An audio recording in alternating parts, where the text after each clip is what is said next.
şan olubdu. Şəmən çöl yadıma düşübdü. Qərvənd yurdu Məmməd Ölən Söyüddü Novruz Şəngöl yadıma düşübdü. Pay yaparım, çantasını doldurum, Ançobana bir bayası çaldırım. Akşamüstü qəzəblənən ildırım şaqqıldayan sel yadıma düşübdü.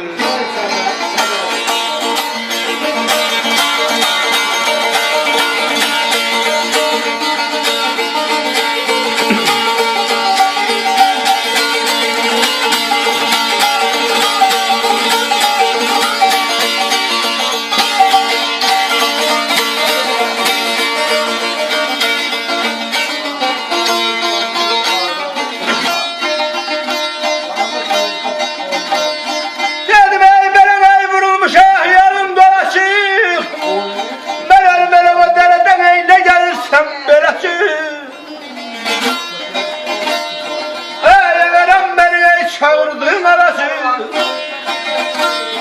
neynim şilleliye del yazma şürdü. Eller haraya canım, haraya canım.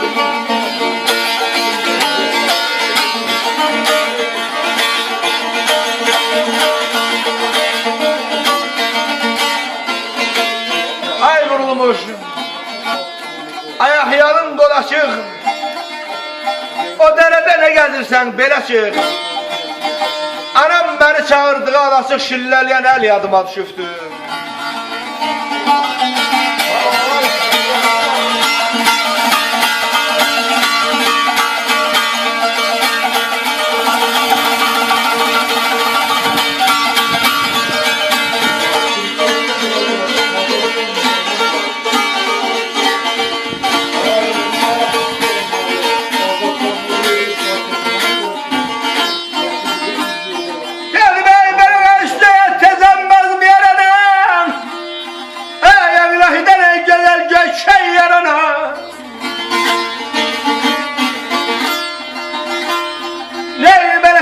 Seher çeşme üstüne darana